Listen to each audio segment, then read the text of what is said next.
The Black Tulip by Alexandre Dumas. Chapter 24. The Black Tulip changes masters.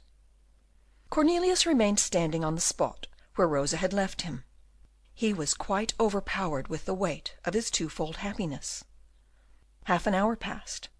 Already did the first rays of the sun enter through the iron grating of the prison, when Cornelius was suddenly startled at the noise of the steps which came up the staircase, and of cries which approached nearer and nearer. Almost at the same instant he saw before him the pale and distracted face of Rosa. He started and turned pale with fright. "Cornelius, Cornelius!" she screamed, gasping for breath. "Good heaven! What is it?" asked the prisoner. "Cornelius, the tulip." "Well, how shall I tell you?" "Speak, speak, Rosa." "Some one has taken it, stolen it from us." "Stolen? Taken?" said Cornelius. "Yes," said Rosa, leaning against the door to support herself. "Yes, taken, stolen." And saying this, she felt her limbs failing her, and she fell on her knees. "But how? Tell me, explain to me." "Oh, it is not my fault, my friend." Poor Rosa, she no longer dared to call him my beloved one. "You have left it alone, then?" said Cornelius ruefully. "1 minute only, to instruct our messenger, who lives scarcely 50 yards off, on the banks of the Waal. And during that time, notwithstanding all my injunctions, you left the key behind. Unfortunate child!" "No, no, no! This is what I cannot understand. The key was never out of my hands. I clinched it as if I were afraid it would take wings." "But how did it happen, then?" "That's what I cannot make out. I had given the letter to my messenger. He started before I left his house. I came home, and my door was locked. Everything in my room was as I had left it, except the tulip, that was gone. Some one must have had a key for my room, or have got a false one made on purpose." She was nearly choking with sobs, and was unable to continue.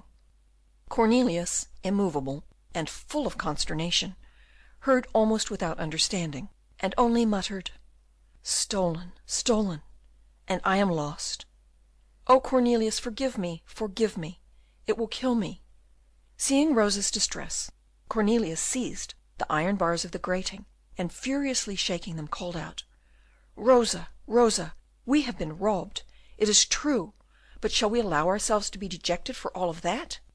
No, no, the misfortune is great, but it may perhaps be remedied. Rosa, we know the thief." "Alas, what can I say about it?" "But I say that it is no one else but that infamous Jacob. Shall we allow him to carry to Haarlem the fruit of our labour, the fruit of our sleepless nights, the child of our love? Rosa, we must pursue, we must overtake him."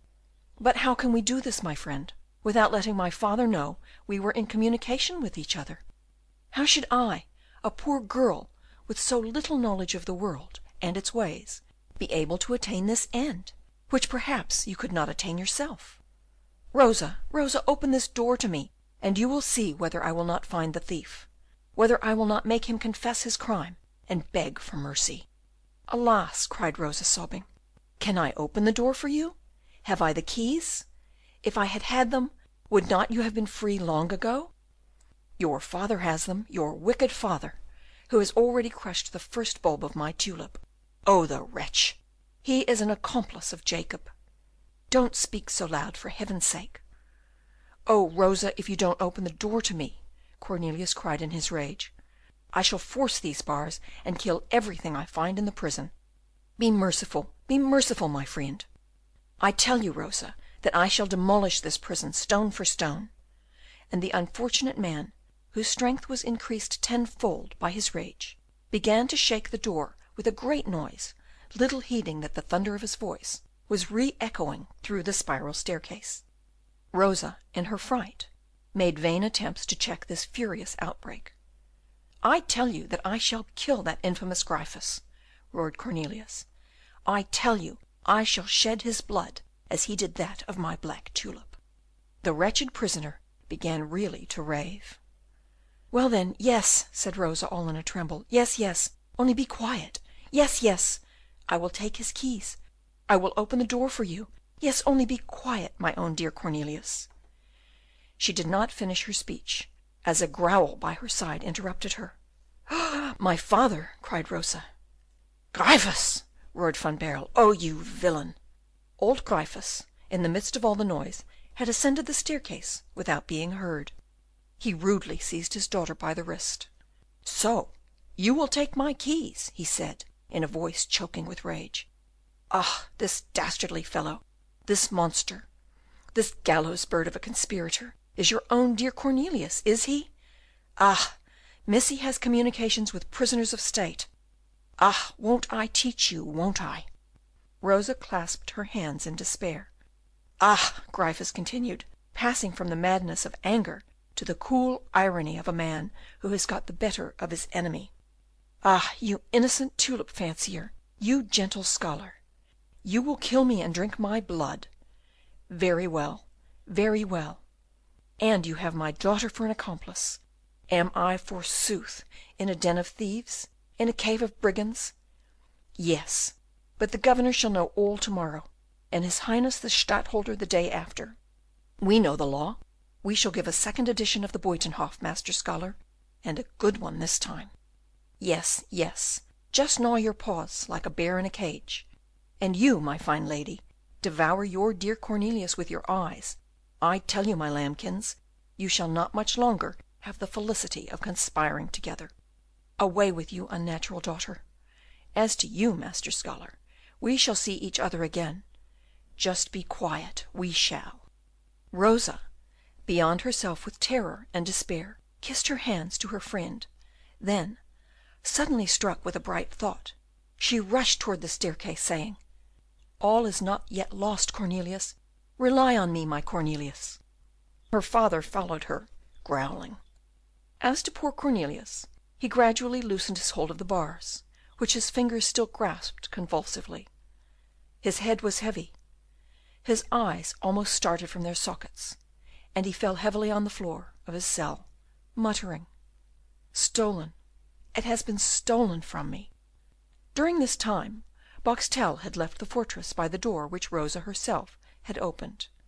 He carried the black tulip wrapped up in a cloak, and throwing himself into a coach, which was waiting for him at Gorcum, he drove off, without, as well may be imagined, having informed his friend Gryphus of his sudden departure. And now, as we have seen him enter his coach, we shall, with the consent of the reader, follow him to the end of his journey. He proceeded but slowly, as the black tulip could not bear travelling post haste. But Boxtel, fearing that he might not arrive early enough, procured at Delft a box, lined all round with fresh moss, in which he packed the tulip. The flower was so lightly pressed upon all sides, with a supply of air from above, that the coach could now travel full speed, without any possibility of injury to the tulip. He arrived next morning at Haarlem, fatigued but triumphant, and to do away with every trace of the theft, he transplanted the tulip, and, breaking the original flower pot, threw the pieces into the canal. After which he wrote the president of the Horticultural Society a letter, in which he announced to him that he had just arrived at Haarlem with a perfectly black tulip, and, with his flower all safe, took up his quarters at a good hotel in the town, and there he waited. Chapter 25.